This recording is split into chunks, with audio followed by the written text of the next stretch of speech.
تو جناب اسپیکر، آج اس ایوان میں آپ نے نوجوانوں کو مدعو کیا، اس تاریخی ایوان میں جہاں پر ان نوجوانوں کے جو مستقبل ہے اس کے فیصلے کیے جاتے رہے ہیں اور اب بھی کبھی کبھی ہوتے ہیں یا نئے ایوان میں حال میں جا کے ہوتے ہیں۔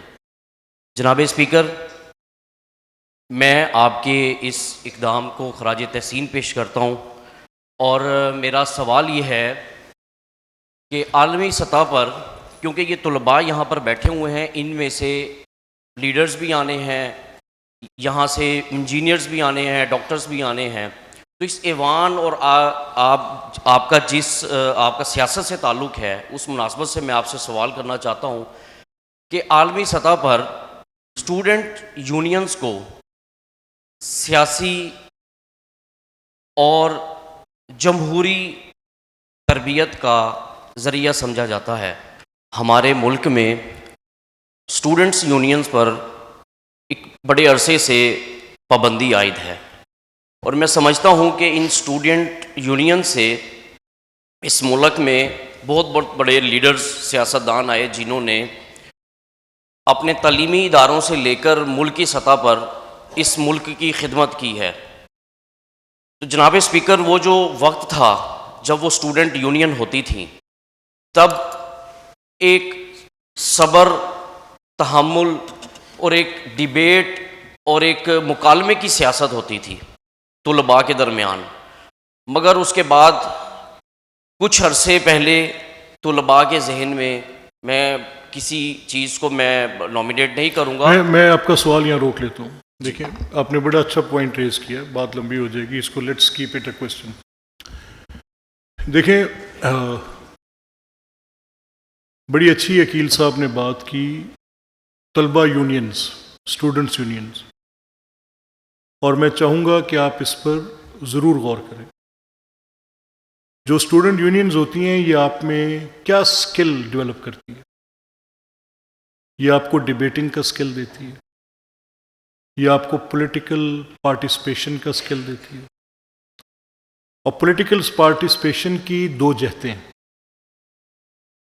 آپ اپنی جب اسٹوڈنٹ یونین بناتے ہیں تو آپ اس کا الیکشن کا انعقاد کرتے ہیں۔ وہ آپ کی یونیورسٹی کے لیول پہ ایک ایسی ٹریننگ ہوتی ہے، ایک ایسی الیکشنیئرنگ آپ سیکھتے ہیں جو آپ کے کردار کا حصہ بن جاتی ہے۔ تو دنیا بھر میں اسٹوڈنٹ یونینز بڑا مؤثر کردار ادا کر رہی ہیں، اور بدقسمتی سے پاکستان میں یہ بین ہو گئی۔ اب ان کے بین ہونے کی ریزن کیا تھی؟ اچھا، جو میں آپ کے سامنے ایک مثال رکھوں گا۔ اسٹوڈنٹ یونینز آپ دیکھیں گے، میں آپ کو چند ممالک کی مثال دے کر بتاؤں گا کہ مثال کے طور پہ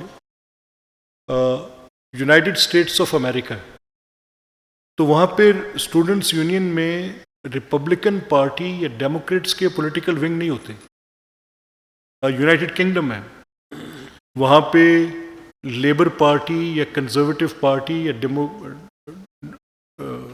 لبرل ڈیموکریٹس کا اسٹوڈنٹس ونگ نہیں ہوگا۔ لیکن ہمارا مسئلہ یہ بنا کہ جب تحریک پاکستان تھی، تو تحریک پاکستان کے وقت میں نوجوانوں کا ایک ہراول دستہ محترم حضرت قائد اعظم محمد علی جناح رحمۃ اللہ علیہ کے ساتھ منسوب ہوا، جو مسلم اسٹوڈنٹس فیڈریشن کے نام سے ہوا۔ اب ہمیں کیونکہ اس میں ہمارے وجود کے ساتھ ایک اساس ملتی ہے، تو what we actually considered and thought کہ جب یہ اسٹوڈنٹس یونینز کا یہاں پر سلسلہ بنا، تو ہمیں لگا کہ کیونکہ اگر ہم اس میں اس طرح کی کوئی بات کریں گے تو یہ مسلم اسٹوڈنٹس فیڈریشن کا جو کہ قیام پاکستان کے وقت تھی، ہم اس کی نفی کریں گے۔ ان کا بہت بڑا شاندار کردار تھا پاکستان موومنٹ میں، ہم اس کی نفی کریں گے۔ تو اس ساری صورتحال کو لے کر ہمیں یہ مشکل پیش آئی کہ اس سارے سلسلے میں ہم اس کو کیسے آگے بڑھائیں۔ تو اس وقت میں جب ہم نے اپنا تجربہ کیا تو ہماری پولیٹیکل پارٹیز کے ونگز بن گئے، اور وہ جو پولیٹیکل پارٹیز کے ونگز بنے، ان ونگز کا بنیادی طور پہ مسلم اسٹوڈنٹس فیڈریشن کی جو میں نے آپ کو ریزن دی ہے ایک، یہ تو تھی ہی تھی، لیکن مین سٹریم پولیٹیکل پارٹیز تھیں، پیپلز پارٹی تھی، یہ بھی آ گئی، جماعت اسلامی کا جمعیت آ گیا، اور 2-3 مذہبی جماعتوں کے انجمن طلبہ آ گئے، اور یونیورسٹیز جو تھیں وہ پھر پولیٹیکل پارٹیز کے اکھاڑے بن گئے، اور اس حد تک ہوا کہ جو اصل روح تھی اسٹوڈنٹس یونین کے کردار کی وہ کہیں نیچے دب گئی، اور بہت زیادہ پولیٹیکل اس کے اوپر پارٹیز کی چھاپ آ گئی، اور وہ بہت پولیٹیسائز ہو گئی۔ اور وہ وقت جب ان کو بین کیا گیا تھا، اس وقت بہت سارے واقعات پیش آئے جس میں کئی بچے جانوں سے گئے، اور پھر اس طرح کی بات ہوئی کہ وہ جو اسٹوڈنٹس تھے ان کے اوپر بہت سارے کرمنل کیسز درج ہونے لگ پڑے۔ پھر اس طرح کی بات آئی کہ بہت مار کٹائی ہونے لگی، اپنے مختلف الخیال کو برداشت ہی نہیں کیا جاتا تھا۔ پھر اپنی ہیجمنی کریٹ کرنے کی بات آ گئی کہ جن کی یونین جیت جائے گی صرف انہی کے لوگ وہاں پر رہ سکیں گے اور دوسرا وہاں پر نہیں آئے گا۔ اب اس کی کچھ نہ کچھ شکل آج بھی کہیں نہ کہیں مل جاتی ہے۔ میں دیکھتا ہوں کہ آج لسانی بنیادوں پر، چاہے اسلام آباد میں ہے یا پنجاب یونیورسٹی میں ہے یا کراچی یونیورسٹی میں ہے، تو اس کی ایک خوفناک شکل اب لسانی بنیادوں پر آ۔ تو تب کی حکومت وقت نے اس کو مناسب جانا کہ یہ بہت بڑا نقصان ہو رہا ہے، اور اس کو ہم نے جیسے جمہوریت کی باقی چیزیں ہوتی ہیں اسی طرح سے جمہوریت کا یہ حسن ہے کہ اگر آپ اس کی چیزوں کو اپنی لیٹر اینڈ اسپرٹ میں پریکٹس کریں، یعنی پولیٹیکل پارٹیز اس سے ڈائیورس رہتی، بچوں کو ان کے اپنے سیاسی نشو و نما، اپنے انتخابی کردار، اپنی ڈیبیٹنگ سکلز، اپنی ڈرامٹک سوسائٹی کی سکلز، اپنی میوزک سوسائٹی کی سکلز، اپنی سپورٹس کی فیسٹیوٹی اور students unions for the welfare of the students کے لیے چھوڑ دی جاتی ہیں، اور وہ اپنے اس یونیورسٹی کے یا ادارہ اعضاء کے ان کے اپنے مفادات کے لیے کام کرنے والے ادارے رہتے تو بہت اچھا رہتا، لیکن بدقسمتی سے اس کی یہ شکل بنی اور وہ رک گئی۔ اب اس کے بعد سے لے کر آج تک میں تو اس کا ایک ایڈوکیٹ ہوں کہ اسٹوڈنٹس یونین فی الفور بحال ہونی چاہیے، لیکن پولیٹیکل پارٹیز کے ذیلی ونگ نہیں بننی چاہیے، ان کو بین کر دینا چاہیے کہ کسی بھی سیاسی جماعت کا بلا شبہ وہ مسلم اسٹوڈنٹس فیڈریشن، میں یہ آن ایئر کہہ رہا ہوں، وہ مسلم اسٹوڈنٹس فیڈریشن، اس کا جو تاریخی کردار پاکستان بناتے وقت تھا، شاید پاکستان بننے کے بعد ہمیں اس کردار کی اب فردر ضرورت نہیں ہے، تو ہمیں یہ ضرورت ہے کہ یہاں پر بچوں کی ویلفیئر ہو، بچوں کی نشو و نما ہو، بچوں کے ساتھ جو یوتھ ہے، میں I am sorry I am using the word بچہ، لیکن still I am using it, لیکن کیوں میں کر رہا ہوں؟ اس لیے کہ دیکھیں جو نوجوان ہے اس کی آنکھوں میں بڑے خواب ہوتے ہیں، میری میں تھے، جب میں اپنی اس عمر کے حصے میں تھا، جب آپ تھے، تو میں یہ تصور کرتا تھا کہ میں فاتح دنیا ہوں گا، میں یہ تصور کرتا تھا کہ میرے آگے کوئی چیز ٹھہرے گی نہیں، اندھی طاقت تھی میرے میں کبھی کسی بات کو عقل کی کسوٹی پہ نہیں پرکھتا تھا، میں اس کو اپنے جذبات کے تابع کرتا تھا، اور میں سمجھتا تھا کہ جو میں سوچ رہا ہوں یہ درست ہے، اور خواب دیکھنا کوئی گناہ نہیں ہے۔ اس وقت شاید میرے لیے عقل سلیم یہ ہوگی کہ میں اس کو ایسے دیکھوں، اور خواب دیکھنا بہت اچھا ہے، امیدوں میں زندہ رہنا بہت اچھا ہے، اور جب کبھی آپ دیکھیں گے، یہ میں آپ کو ایک فوڈ فار تھاٹ دیتا ہوں، آپ یہ دیکھیں گے کہ آپ کسی کو دیکھیں کہ اپنی عمر کے آخری حصے میں کوئی اپنی آٹو بایوگرافی لکھتا ہے، تو وہ ساری باتیں وہ لکھتا ہے جو اس نے بطور نوجوان خواب سوچے ہوتے ہیں۔ At the end of the day خواب وہی سچے ہیں جو آپ اور میں بطور نوجوان دیکھتے ہیں، انہی کے اندر سب کچھ ہے، انہی کے اندر جو فلسفی ہے وہ بھی اسی عمر کی ہے، جو پرکھنے کا، جائزہ لینے کا طریقہ ہے، اور جو اسٹرینتھ اور پوٹینشل ہے وہ بھی اسی عمر کا ہے، اس میں کوئی شک نہیں ہے۔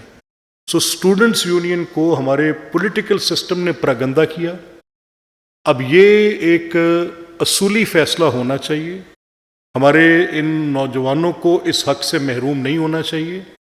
یہ جو ایکٹیویٹی آج میں کر رہا ہوں، میری نیت تو میرے ساتھ ہے نا، میں صرف مکالمے کا آغاز کر رہا ہوں، میں صرف آپ کو یہ حق دے رہا ہوں کہ آپ کے ذہن میں جو دبے ہوئے سوالات ہیں آپ ان کو اٹھائیں.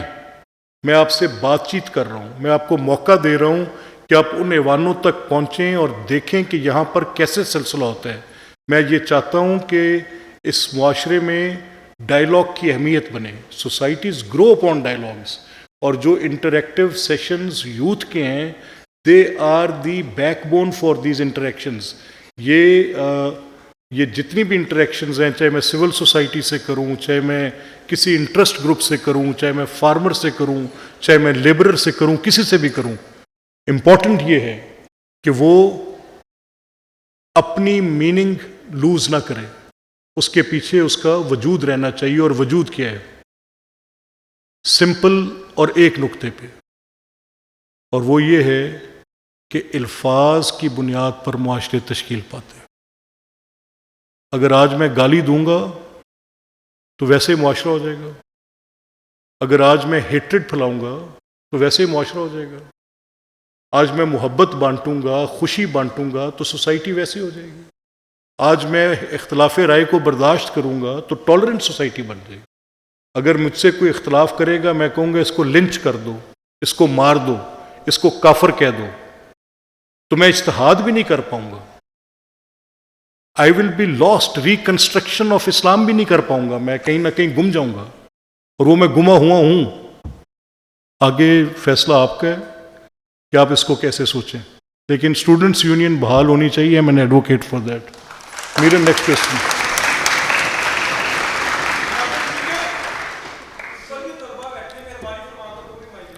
جی آپ کے پاس بھی مائک آئے گا. دیکھیں ہمارے پاس ان آرڈر آف جو کوشچنز آپ کی طرف سے آئے ہوئے ہیں ان سوالات ہیں میرے سامنے، میری کوئی چوائس نہیں ہے. ہم نے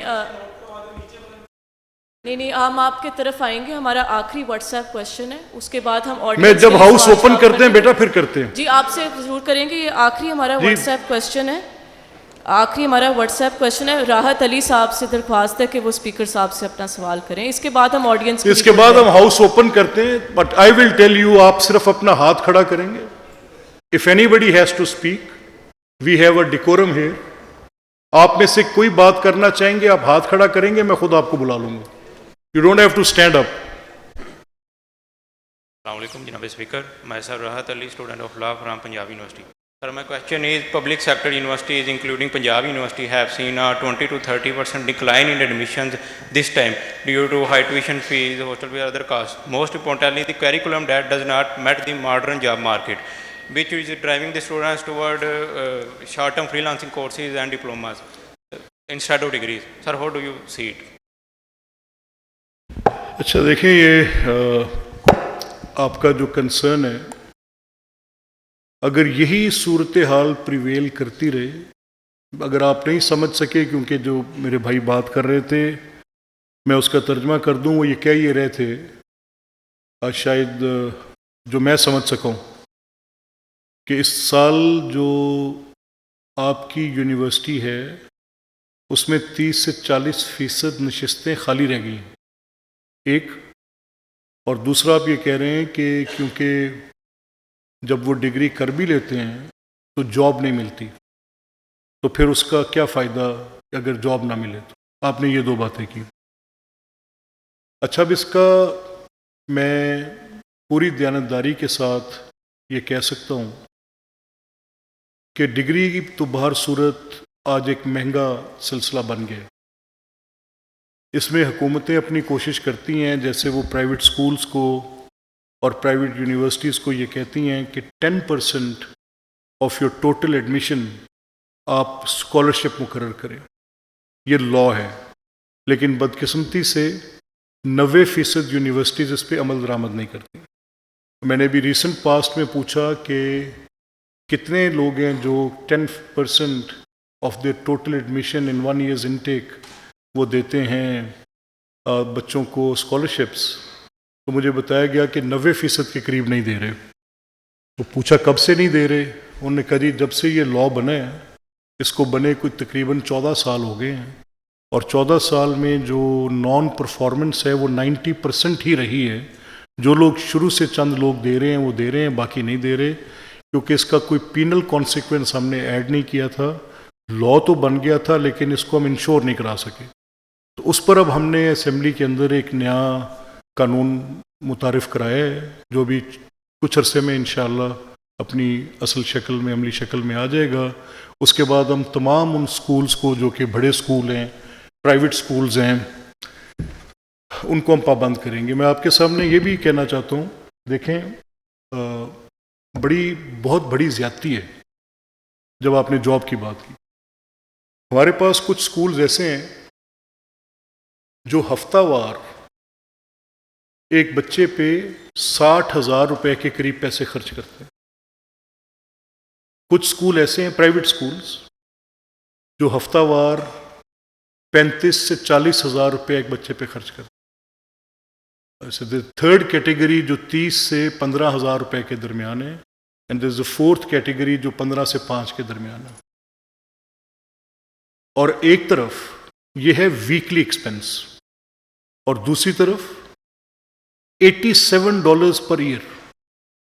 97% ہیں وہ بچے جو گورنمنٹ سکولز میں, اور گورنمنٹ سکولز میں جو بچے پڑھ رہے ہیں, جو کہ ان پورے بچوں کی تعداد جن میں سے ابھی 2.5 کروڑ بچے اسکول سے باہر ہیں, 2.5 کروڑ. اور وہ کیوں باہر ہیں؟ ان کے ماں باپ سے جب ہم سوال کرتے ہیں کہ آپ نے بچے کو کیوں نہیں اسکول بھیجا, تو کہتے ہیں کسی بچے کا باپ نہیں ہے, گھر کا سول بریڈ ارنر ہے. آپ سوچیں کہ 2.5 کروڑ بچے ایسے ہیں. کوئی بچہ جو ہے وہ کام کر رہا ہے ان برک لین, وہاں پہ کام کر رہا ہے. کوئی بچہ کسی ہوٹل کے اندر کام کر رہا ہے, کسی ورک شاپ میں کام کر رہا ہے. کوئی بچہ کسی لوری کے ساتھ اٹینڈنٹ کے طور پہ چل رہا ہے. تو وہ بچے 2.5 کروڑ بچے آؤٹ آف اسکول چلڈرن ہیں صرف ہمارے پنجاب پروونس میں. اسی کے اوپر جو دوسری زیادتی ہے, یعنی جو اسکول چلے گئے, اب لیٹ سے کہ 100 بچے اسکول جا رہے ہیں پورے پنجاب میں, تو 97 بچے وہ ہیں جن پر ایک سال کا صرف $86-87 خرچ آتا ہے, جو مرا کے ایک سال کا 30,000 روپیہ بھی نہیں بنتا. اور ایک بچہ وہ ہے جس پہ 60,000 روپیہ ایک ہفتے کا خرچ ہو رہا ہے. اس کو بڑی ابتدائی عمر میں ہی, بڑی اوائل عمری میں اس کو آپ AI کی ٹریننگ بھی دے رہے ہیں, اسے آپ ایکسپیریمنٹیشن بھی دے رہے ہیں, اسے آپ کریٹیکل تھنکنگ بھی دے رہے ہیں, اسے آپ کسی سوئس نئے IV ماڈل سکولز کے اندر بھی ڈال رہے ہیں. اور پھر آپ اسے کہیں گے کہ میٹرک کے بعد اس کی GCSE ہوگی, میری میٹرک ہوگی, اور آپ مجھے کہیں گے FSC میں میرٹ سیم ہے, اکٹھے کمپیٹ کرو. تو وہ بچہ جس پہ 60,000 روپیہ ہفتہ وار خرچ ہوا ہے, اور وہ بچہ جس پہ 30,000 روپے ایک سال کا خرچ نہیں ہوا, ان دونوں کے لیے میرٹ ایک کیسے ہم مقرر کر سکتے ہیں؟ آپ کا UHS کہے گا میڈیکل کے داخلے میں آپ ایسے کریں. آپ سے آپ کی بار کاؤنسل, ایک طرف ایک بچہ HSN کالج سے پڑھ کے آ رہا ہوگا, اور ایک میرا بچہ جو میرے گاؤں کے اسکول سے پڑھ کے آ رہا ہے. تو یہ میرٹ ایک کیسے ہو سکتا ہے؟ اس سے بڑی میں نے ان ارباب اختیار و اقتدار سے چیخ چیخ کر اپنے گلے کی آخری ٹون پہ کہا کہ اس ناانصافی کو ختم کریں. یہ ڈس میریٹوریس سسٹم ہے, یہ میریٹوریس سسٹم نہیں ہے.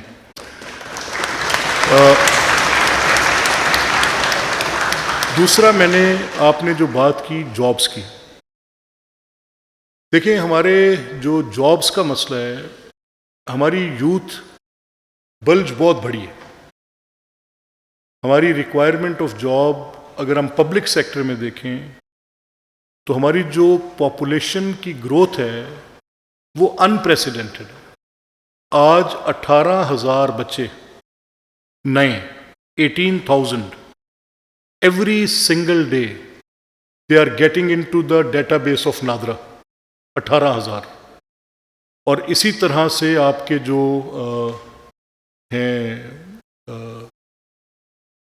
جاب کے, تو جو ایلیجبل فار جاب ہوں گے وہ اس ٹائم تک جب آپ پہنچیں گے تو جو آپ کی پبلک سیکٹر ہے وہ اتنا بڑا بوجھ اٹھا نہیں پا رہی. تو یہ اب دو چیزیں آپس میں جڑ گئیں, ایک آپ کی پاپولیشن گروتھ اور ایک آپ کی لیس جاب.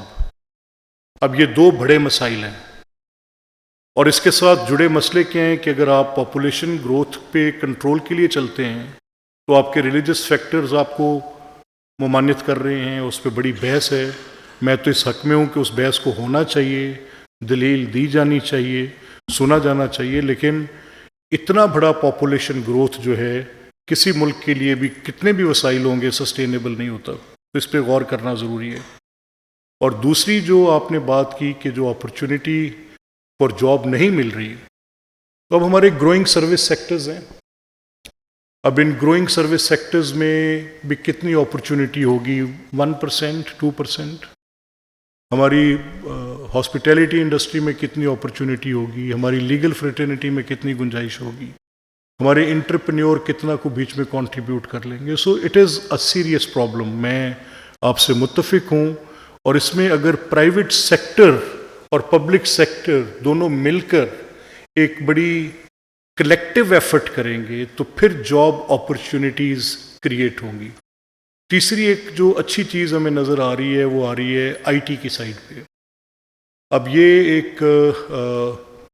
ایک سیلف ریلائنٹ ایک نئی رجیم کریٹ ہو رہی ہے، اور اس میں جو کمپیوٹر کا سکل سیٹ ہے وہ لوگوں کو ایمنسلی ہیلپ کر رہا ہے، وہ ایک بڑا بوجھ اٹھا رہی ہے. تو اس میں پھر بھی بہت حد تک ناکافی گن رہے ہیں ہم، کیونکہ ہمارا یوتھ بل بڑھ. تو اس کا حل کیا تجویز کیا جا سکتا ہے؟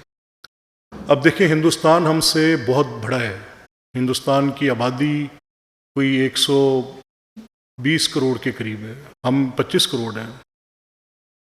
ان کا یوتھ بھی کم و بیش اتنا ہی ہے. وہاں غربت ہم سے بہت زیادہ ہے. وہاں پر غربت کی سطح کی جو لکیر ہے وہ ہماری لکیر سے بھی زیادہ لمبی ہے. وہاں پر بہت سے مسائل جڑے ہوئے ہیں، لیکن وہ ایک انڈین نیشنلزم کے اندر ایک ہوپ جنریٹ کرتے ہوئے انہوں نے کیا کیا کہ انہوں نے انویسٹ کیا ان آئی ٹی، ہیوج انویسٹمنٹ کی. اس نے ان کو کچھ راستہ ضرور دیا ہے. ابھی آپ کو یہ سن کے اچھا لگے گا کہ چیف منسٹر پنجاب نے ہمارا جو تعلیم کا بجٹ تھا وہ پہلے اگر 13 ارب روپیہ تھا، اس کو 3 گنا بڑھا دیے. اس کو پہلے ہم یہ سنتے تھے جو بھی لوگ تعلیم کی ترقی کے لیے ایفرٹ کرتے تھے، یا جو این جی اوز تھیں، یا جو وہ لوگ تھے جو ایجوکیشنل کیمپینز کرتے تھے، وہ ہمیشہ کہتے تھے تعلیمی بجٹ کو 2 گنا کر دیں. تو chief minister has raised it 3 Times. بڑا اچھا کام انہوں نے کیا ہے. اور یہ جو ہماری یوتھ جو جا رہی ہیں اے آئی کی لیبز جا رہی ہیں، یہ ہماری پرائمری کی سطح پہ جا رہی ہیں، بہت بڑے پیسے انویسٹ کر رہے ہیں. اور یہ جو $87 اور 60,000 روپے والا فرق تھا ہفتہ وار کا، اس کو نکالنے کی بھی اب کوشش کی جا رہی ہے. But still this is the problem. آپ کا سوال بڑا اچھا. ہم آڈینس کے لیے کھولتے ہیں، ہم ضرور آپ کو بھی موقع دیں گے. یہاں سے ہمارے پاس سوال، جی آپ بیٹا آپ اپنا سوال کریں. اچھا میرن، آئی ووڈ سجیسٹ، بیکاز وہ جو اوپر والے بچے بیٹھے ہیں وہ بڑے لیفٹ آؤٹ فیل کر رہے ہیں، تو میں آئی ول آسک کے سارے کارنر سے آپ کوشچنز لیں تاکہ کوئی سینس آف پارٹیسپیشن رہے. جی آپ لیں گے؟ ہاں، سیکشن وائز بھی کر لیتے ہیں. جی آپ اپنا سوال اسپیکر صاحب سے بیٹا کریں. اور السلام علیکم. My name is Abdullah Bashir. I am from Comsat University, Islamabad. So my question is, how can young generation being participated in policy making at the provincial level? This is rather what we are doing today, me and you, what we are doing, we call it inclusivity. We are including you in. Now, to institutionalize this role as a participatory role, there are 3 things to be done. A, the policy which you as a representative of a youth want to give, it has to speak in volumes. And why I said that? That your input will be considered that you want this policy to be changed. Obviously, you want a change. You want things with your own point of view, right? Now, once you are giving a new point of view and you are taking away the old point of view, that new point of view has to be substantiated. تو میری آپ کو تجویز یہ ہوگی کہ آپ اگر اس میں عملی طور پہ حصہ لینا چاہتے ہیں تو آپ کے پاس بڑے راستے ہیں. آپ وہ لکھ کے ہمارے پاس یہاں بھیج سکتے ہیں. There are institutions for public policy making, آپ وہاں پر لکھ کے بھیج سکتے ہیں. آپ اس کو پرنٹ میں بھیج سکتے ہیں. There are 10 ways to do. یہاں پر آپ اپنے خیال کا اظہار کر سکتے ہیں، اور اگر آپ کا وہ خیال جو آپ پالیسی دینا چاہ رہے ہیں in these interactive sessions, if you contribute with some thing which will really matter, تو یہاں سے ہم آپ کی بات کو اب بھی پک کر لیں گے اور اس کو ہم اس چیز کا حصہ بنانے کی کوشش کریں گے جہاں پر آپ کو تبدیلی مانگ رہے ہیں. ان انٹریکٹیو سیشنز کا بنیادی مقصد ہی ہے. یہ کوئی ایسی چیز نہیں ہے کہ کتبے پہ لکھی ہے کہ الف 2 3 ایسے ہی ہونا ہے. یہ سیوک لائف ہے. یہ روز کے روز بدلتی ضرورتوں کی بات ہے. یہ روز کے روز نئے کیے جانے والے کام کی بات ہے. اگر آج کے سیشن میں آپ ہی مجھے یہ تجویز دے دیتے ہیں لیٹ سے کہ جو بھی انہوں نے بات کی کہ اس سال کی انرولمنٹ کیوں کم ہوئی، اور آپ کہتے ہیں اٹھ کے کہ ہاں یہ ٹھیک ہے، میرا یہ سوال ہے کہ نوجوانوں کی رائے شامل ہونی چاہیے، اور اگر یہ اپنے داخلے کے طریقہ کار کو تبدیل کریں تو اس میں بہتری آ سکتی ہے، اور وہ طریقہ کار یہ ہوگا تو پھر آپ کی سیٹیں خالی نہیں جائیں گی. پیپل ول کم، اور وہ یہ طریقہ کار ہوگا ABC.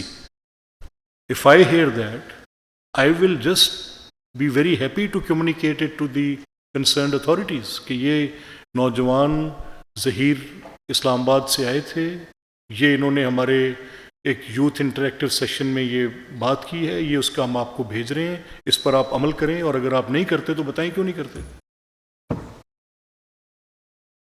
مائک ہم اوپر بھی بھیج رہے ہیں، سو مائک انشاءاللہ آپ کے پاس ابھی پہنچ جائے گا. Those mics are not working جو آپ کے آگے ہیں بیٹا؟ جی They're not working؟ اچھا مائک بھیجیں. آپ کے پاس ابھی مائک آ رہا ہے، ہم یہاں سے نیچے سے بھی سوال لے لیتے ہیں. مائک کیونکہ ہمارے پاس ایک ہی تھا، وہ اپسٹیئرز جا رہا ہے، تو پلیز اپنی آواز تھوڑی اونچا کر کے سوال کریں. جی آپ سر پلیز اپنا سوال کریں.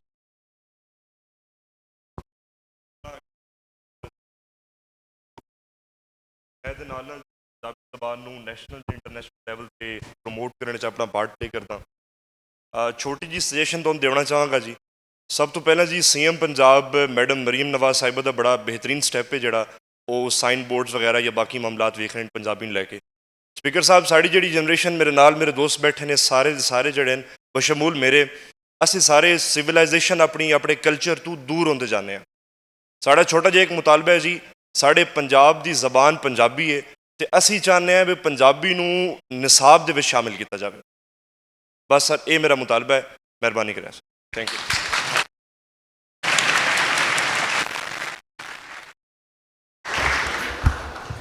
دیکھیں میں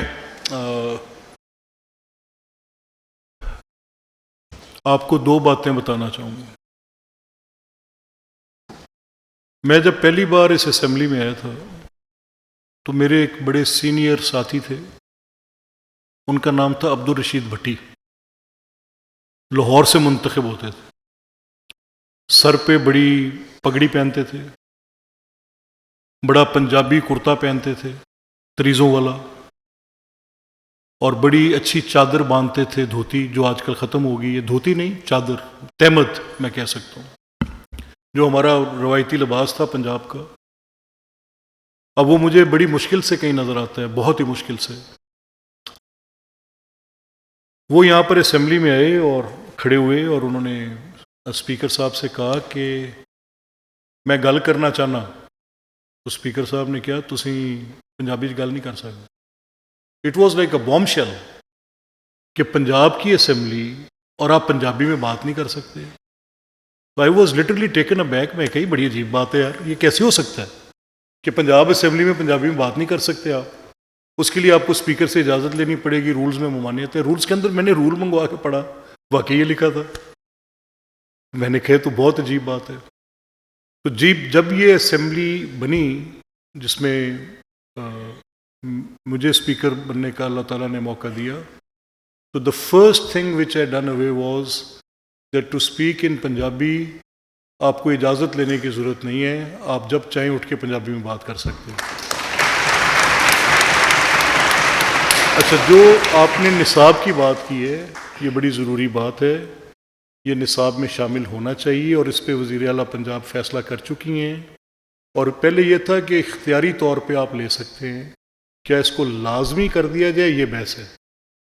پہلے مجھے آپشن حاصل تھی, میں نے اپنے ایف اے میں بھی اسی تعلیمی درسگاہ سے پڑھا ہوں جس کے آپ میرے الما میٹر سے ہیں, تو میرے پاس آپشن تھی, تو میں نے الیکٹیو سبجیکٹ کو پنجابی کو ہی لیا تھا, لیکن وہ آپشن مجھے میٹرک کے بعد ملی تھی. اب یہ کیا پرائمری کی سطح پہ یا مڈل کی سطح پہ اس کو آپ کو لازمی قرار دینا ہے یا پرائمری کی سطح پہ, تو جی ہاں, تو وہ اس پہ کچھ فیصلہ کابینہ نے کر دیا ہے. میں پوری طرح سے واقف نہیں ہوں, میرے پاس ابھی اس کی تفصیلات نہیں آئیں, لیکن اس سمت میں کام ہو رہا ہے. جی میرن. مائک ہم نے اوپر پہنچایا ہے ان کا کافی دیر سے. یہ جو آپ سب سے فرنٹ رو میں جو بیٹے آپ کھڑے ہوئے تھے, آپ کچھ کہنا چاہ رہے تھے, پلیز آپ اپنا اسپیکر صاحب سے سوال کریں. جناب اسپیکر, پہلے تو میں پوری یوتھ کی جانب سے آپ کا شکریہ ادا کرتا ہوں کہ آپ نے انٹریکٹیو سیشن رکھا. دوسرا کہ آج تک جتنے بھی وزیر اعلیٰ ہمارے پنجاب میں آئے ہیں, کسی نے اتنی ڈیولپمنٹ نہیں کی جتنی ہماری میڈم مریم نواز نے کی ہے. سب سے پہلے ان کا میں شکریہ ادا کرتا ہوں. دوسرا, ہماری یوتھ کا ایک کویشچن ہے کہ جس طرح نیشنل اسمبلی میں وومن کی اسپیشل سیٹس ہوتی ہیں, ہر چیز کی ایک اسپیشل سیٹس ہے, تو ہماری اس پنجاب اسمبلی میں یوتھ کی اسپیشل سیٹس کیوں نہیں ہیں؟ کیونکہ ہمارے جو یوتھ سلیکٹ, اس پہ میں بھی تالیاں بجا رہا ہوں, ہماری جو یوتھ سلیکٹ ہو کے آتی ہے وہ ایک خاندانی یوتھ آتی ہے, جن کے دادا بھی ایم پی اے تھے, نانا بھی ایم پی اے تھے, باپ بھی ایم پی اے تھے. میری ایک گزارش یہ ہے کہ جس طرح پچھلے دنوں ایک اسمبلی کی ویڈیو چل رہی تھی, ایک انٹرپرینیورشپ کی کمیٹی کے ایم پی اے انٹرپرینیورشپ کا مطلب نہیں پتا تھا. میری گزارش ہے کہ مہربانی فرمائیں اس پہ تھوڑی تبدیلی کریں اور ایک طلبہ کے لیے ایک اسپیشل سیٹ نہ کریں. اچھا چلیں, دیکھیں میں آپ کے اس بڑی اچھی آپ نے بات کی, تھینک یو ویری مچ. آپ کے سوال کے 3 حصے ہیں, اگر آپ مجھے اپنا نام بھی بتاتے تو میرے لیے آپ سے بات کرنا آسان ہوتی. امیر حمزہ, آپ کے سوال کے 3 حصے ہیں. آپ نے اپنے پہلے حصے میں چیف منسٹر کی اچھے کام کی تعریف کی. میں آپ سب کو گواہ بنا کر یہ کہہ رہا ہوں, دیکھیں میرے سامنے 2 باتیں ہیں. میں ایک دیہاتی آدمی ہوں, میرا ایک گاؤں سے تعلق ہے. میں اس وقت I am almost 52 years old, 53 years old. میرے یہ 50-52 سال زندگی کے اس مسئلے سے لڑتے گزر گئے کہ یار کیا ہم دیہات میں رہنے والے are we children of a lesser god? ہمیں تو میونسپل سروسز بھی نہیں دیتے.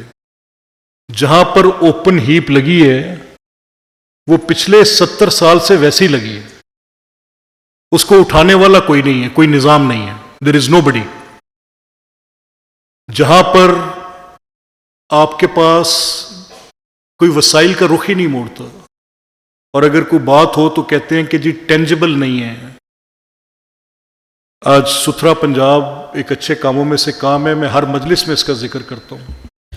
آج وہ پنجاب کے طول و عرض میں کام کر رہا ہے. اسی طرح بے شمار اور ہیں, وہ آپ کا وقت بہت چلا جائے گا, تو میں آپ کی اس بات کو انڈورس کرتے ہوئے جو آپ نے کہا ہے, may that be empowerment of youth, بہت کام ہو رہا ہے اس میں. اچھا, اب یہ جو اسپیشل سیٹس ہیں, جو مائنورٹیز کی سیٹس ہیں یا جو ویمن کی اسپیشل سیٹس ہیں, یہ کریشن آف کانسٹیٹیوشن ہے, آئین نے بنائی ہے. اچھا, جب ہم لا بناتے ہیں تو ہم جب لوکل گورنمنٹس کا لا بناتے ہیں تو ہم اس میں یوتھ کی نمائندگی لوکل گورنمنٹس میں تو ضرور رکھتے ہیں. اب بھئی اگر آپ یوتھ کی نمائندگی لوکل گورنمنٹ میں رکھ رہے ہیں تو اسمبلی کی سطح پر کیوں نہیں ہے؟ یہ سوال جواب طلب ہے. آپ کی بات بڑی جائز ہے, آئی لائک یور کوشچن, اور اس کی جو میں سمجھ سکا ہوں بات کو. اگر آئین میں آپ تجویز کر رہے ہیں کہ وہ طبقات جن کو حق نمائندگی ملنا چاہیے, تو اسی بنیاد پر آپ